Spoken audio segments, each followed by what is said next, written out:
Hello everyone. Today we are going to start another topic that is pollen pistil interaction and fertilization from the pre-fertilization event in flowering plants. So in previous video we had discussed about the transfer of gametes, means that process was the pollination. Now when the pollens breathed over the stigma, how does stigma receive that? All the pollens can grow inside, so that we will discuss in this video. So when the pollens reaches over the stigma, that time how does a stigma receive that? So that is actually based on a topic that we call as a pollen pistil interaction. So it is the event from starting from the deposition of pollens on the stigma till the entry of pollen tube into the ovule. So this complete event we can say it's as a pollen pistil interaction, right? So it is actually complete in three steps. You can say first one is the recognition of the compatible pollens. Then after that there is a germination of pollen and development of the male gametophyte, and after that, if the development of the male gametophyte is done, after that that pollen tube reaching up to the ovary. So these three things completely done in where? In the pollen pistil interaction. So it is an essential step also in fertilization, you can say, because it determines the compatibility and incompatibility of pollen and pistil. It is not like that, okay, children, ki, all the pollens can go inside the carpel. No, it is not like that. There is a interaction, means the stigma has a ability to recognize the compatible pollens of the same species and to reject the pollen grains that are incompatible either of the same species or by the other species. So that first step is known as a recognition of compatible pollens. And after that, how it happens actually, because it is a result, you can say, of a continuous dialogue mediated by chemical components of the pollen interacting with those of the pistil. So after the recognition of the correct pollen, pistil promotes post pollination event that leads to the fertilization. So that first step is known as the recognition of a compatible pollens. You can see in this diagram, this is what? This is a carpel. Inside the carpel there is what? Ovary. Inside the ovary there is a embryo sac. You know very well what is embryo sac, that we have discussed also in previous videos. So in the embryo sac there is a presence of this synergid cell, X cell, polar nuclei, and the three antipodal cells. So what happen actually when the pollens reaches over the stigma, they start coming by the pollen tube into the ovary, or you can say finally into the embryo sac where fertilization will take place. So after the recognition of the compatible pollens, what will happen? This germination of the pollen and development of the male gametophyte. So actually what is there when the pollen grains reaches the receptive stigma of the carpel, by the act of pollination, that time pollens attach to the stigma, absorb water and swell. And after the compatible pollination, the pollen grains germinate on the stigma to produce a pollen tube through one of the germ pores. You know, in the pollen grains, there are the germ pores from where the pollen tube start emerging.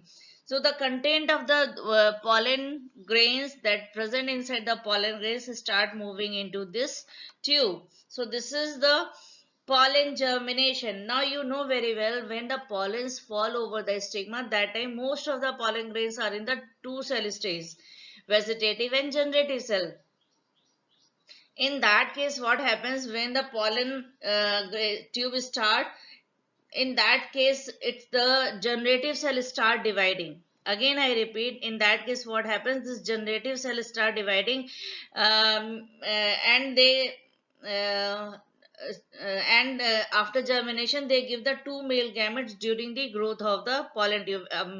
The moment when the pollen tube reaches to the endosperm, in that time this generative cell is actually divided into the two male gametes. So you can say in like this, when the pollen tube reaches that time, it is having a two male gametes, right? So that process is known as a development of the male gametophyte.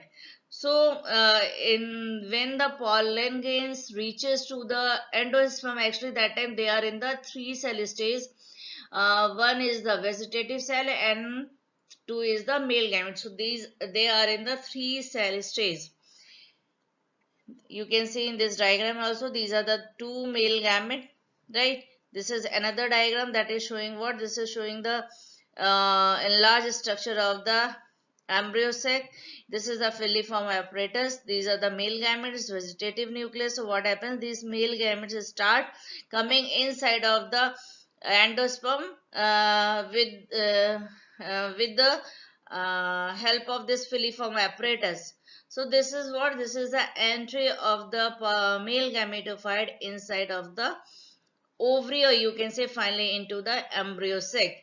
After that, what happens when the pollen tube enter into the embryo sac? It is not like that. Always it will go from the this synergid end. Sometime it will go from the antipodal cell, sometime it will go from the other end. So on the basis of that, we are giving the different name for that process. You can see in this diagram where I have shown you this type of entry of pollen tube into the ovule. So they are the different type. After reaching the ovary, the pollen tube can enter to the ovule either through the micropylar end. This is the micropylar end. First diagram that I am showing, this is the entry of the pollen tube through the micropylar end. So when the pollen tube enter the ovule either through the micropylar end, that time we call it as a porogamy, or through the chalaza end, that time we call it as a chalazogamy, or through the funicle. You can see in this diagram there is a funicle.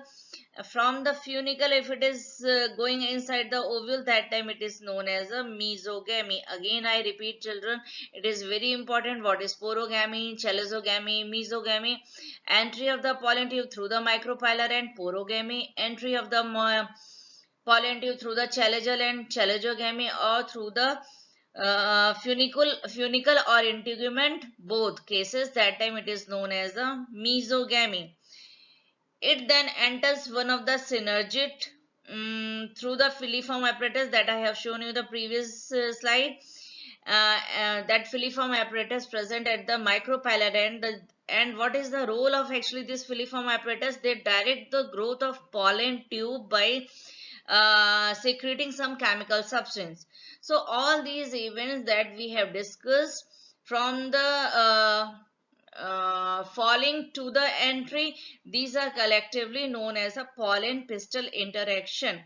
And the knowledge gained in this area helps actually plant breeders in manipulating this interaction, even in incompatible pollens, to get desired hybrids. So sometimes when we need a different type of desired character, that time this interaction, this procedure is going to help the plant breeders for the obtaining desired characters. So this is a simple flow chart that I have shown you. You can go very easily by this. What is the pollen pistil interaction step? First thing, you know very well, there is a pollination, means transfer of the anther to the stigma of the desired plant, or on the stigma of the desired plant. Then this pollen, from the pollination, the pollen reaches to the stigma. Pollen is going to be attached to the stigma, so pollen adhesion. Then there is a secretion of chemicals, pollen hydration, followed by the emerging of pollen tube through the germ pores, that is a pollen germination. After that germination, pollen tube entry into the stigma, it go through the style, and finally it reaches to the ovule for the fertilization. So these steps we can say that is done where? In the pollen pistil interaction. Pollen pistil interaction actually is going to help plant breeders in manipulating the interaction, even if it is an incompatible pollen. pollens, or you can say in case of incompatible pollination also, the pollen pistil interaction is going to be help plant breeders. How so? You know very well, we are nowadays we are having a different hybrid variety. So how is it possible? Because we know now whenever there is a interaction between the pollen and pistil, that time it is a compatible. So in that case, if it is not if it is not compatible, being a incompatible, how the breeders are able to succeed in pollination? So for that there is a technique, that technique we call as actually a artificial hybridization. What is artificial hybridization? It is a crossing of a different species, or often you can say between the genera, to combine the desirable characters to produce commercially superior varieties. So for obtaining a improved varieties or superior varieties, the breeders is going through a process that we call as a artificial hybridization. So it is done in the following step. First is the emasculation, bagging and rebagging. These are the three main steps by that artificial hybridization is done by the breeders. So what is emasculation? The anther is removed from the bud before it is going to be break using a pair of forceps. It is mainly done when the flowers of female flowers bear a bisexual, right? So that time it is very important, the anther should be removed from the bud. After that, bagging means, what is a bagging? The emasculated flower is covered by a bag of suitable size, and generally that bag is made up of a butter paper, so as to prevent contamination of the stigma by unwanted pollen grains, right? What happens when the flowers is having a just a female flower, means after the emasculation it is going to be covered, so that any uncompatible, or you can say any unwanted pollens cannot fall over that stigma. So for that there is a bagging. After that, when the rebagging, what happens when the stigma of the bag flowers become receptive, the collected pollen grains are dusted onto the stigma, and the flower is going to be rebagged and the fruits are allowed to develop. So that process is known as the rebagging. Now this is all about the step for the bisexual flower. But if it is a flower is unisexual, in that case emasculation is not necessary. In that case only the female bud is directly bagged, and when the stigma turn receptive, suitable pollen grains are dusted onto it, so as to allow germination, and the flowers are rebagged. So this is the step by that breeders are obtaining the desired superior varieties during by the process of artificial hybridization. This is a flow chart showing the stepwise procedure for the artificial hybridization. So in this case, you can see that we take a one bisexual flower, then anthers are removed. Anthers are removed, process is the emasculation. Then emasculated flowers is covered with the butter paper, bagging, then bagged stigma attains receptivity, and the desired pollen grains are dusted. So process is pollination, artificial pollination you can say. Then again rebagging is done, fruits are allowed to develop, and desired seeds are obtained. So these are the steps for the artificial hybridization to obtain desired superior varieties of the plants.